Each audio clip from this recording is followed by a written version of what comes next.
আমি খুব আনন্দিত যে আজকে আমরা মাল্টিমিডিয়া টিম নিয়ে প্রথম আনুষ্ঠানিক মিটিংয়ে বসেছি এবং আমরা 2 সপ্তাহ হয়নি এখন আমরা মাল্টিমিডিয়াতে প্রবেশ করেছি আমার দেশ।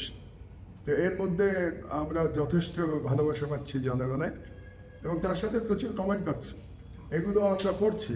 আমি যেটা বলতে চাই শ্রোতাদের, দর্শকদের, যে আপনাদের কমেন্ট কিন্তু প্রতিটা আমরা পড়ি এবং আমরা আপনাদের কাছ থেকে আপনাদের চাহিদাটা বোঝার চেষ্টা করছি। তো আমার কলিগ তামান্না একটু আগে আমাকে প্রশ্ন করছিল যে আমরা মাল্টিমিডিয়াতে কী দিতে চাচ্ছি। তো প্রথম যে কথাটা আমরা দিতে চাচ্ছি সেটা হলো আমরা সত্য সঠিক সংবাদ সর্বাগ্রে দিতে চাচ্ছি, এটা হচ্ছে প্রথম বে। আর দ্বিতীয় আরেকটি, আপনারা সবাই জানেন যে আমার দেশের একটা একটা আদর্শ আছে, সেই আদর্শ সম্পর্কে আপনারা সবাই জানেন।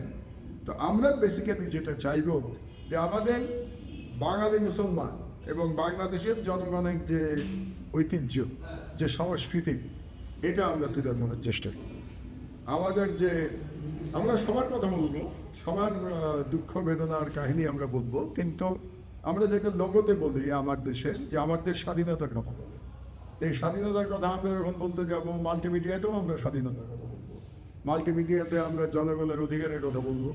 আপনারা যারা কথা বলতে চান আমাদের সঙ্গে যে কোনো সময় আসবেন, আপনাদের ভয়েস হিসেবে কাজ করবে আমার দেশ মাল্টিমিডিয়া।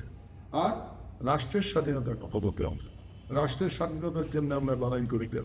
আমরা জনগণকে অবহিত করব আমাদের বিরুদ্ধে যে ষড়যন্ত্র দেশের বাইরে থেকে চালানো হচ্ছে সেটার মুখোশ আমরা উন্মোচন করবো অবিরত, এবং আমরা জনগণকে আহ্বান জানাবো, তাদেরকে উদ্বুদ্ধ করব যাতে আমরা ঐক্যবদ্ধভাবে এই যে আগ্রাসন চলছে বাংলাদেশের বিরুদ্ধে, এই আগ্রাসন আমরা যাতে মোকাবিলা করতে পারি আল্লাহর রহমতে।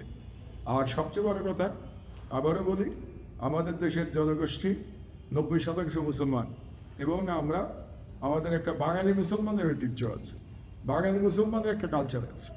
আমরা বাঙালি কালচারের কথা খুব শুনতে পাই, কিন্তু বাঙালি মুসলমানের কালচারের কথা কিন্তু আমরা কখনো শুনি না।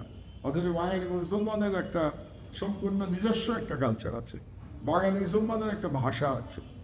যেমন ধরুন জল আর পানি, এখন জল পানি দুটো বললেই বোঝায় ওয়াটার, ইংলিশে আমি যদি বলি বা কেমিক্যাল টার্মসে যদি বলি H2O, কিন্তু সাধারণত আমরা দেখতে পাবো যে বাঙালি মুসলমান পরিবারে আমরা পানি ব্যবহার করি, আর বাঙালি হিন্দু পরিবারে আমরা জল ব্যবহার করি। এটা সংস্কৃতি, এর মধ্যে কোনো লড়াইয়ের কোনো ব্যাপার নাই, কিন্তু এই সংস্কৃতি।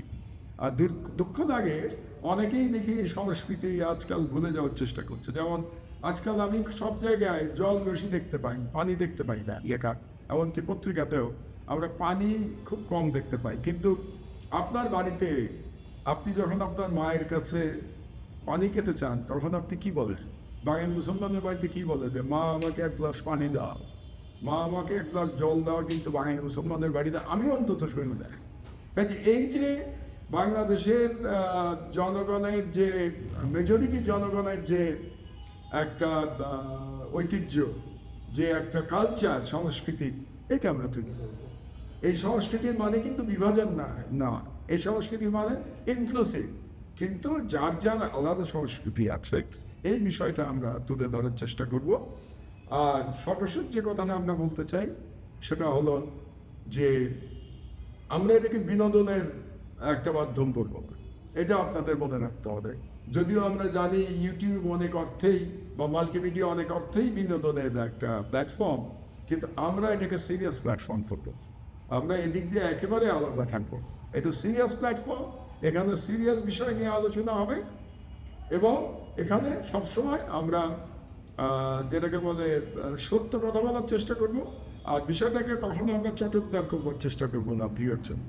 আমরা একেবারে আমরা আমাদের সাংবাদিকতার নীতিমালার প্রতি এবং দায়িত্বের প্রতি আমরা সবসময় কমিটেড থাকবো। তো আপনাদেরকে আহ্বান জানাই, বেশি বেশি করে আমার দেশের মাল্টিমিডিয়া আপনারা দেখুন, ফলোয়ার হন, সাবস্ক্রাইবার হন, সবাইকে রিকোয়েস্ট রাখছি। আর ইনশাআল্লাহ 22 তারিখে আমার দেশ আসছে, আপনাদেরকে সেই পত্রিকা দেওয়ার জন্য আমরা দিবারাত্রি কাজ করছি এবং আপনারা যে অধীর আগ্রহে অপেক্ষা করছেন সেটা আমরা জানি। আপনাদের প্রত্যাশা পূরণের চেষ্টা করবো ইনশাআল্লাহ। আল্লাহ হাফেজ।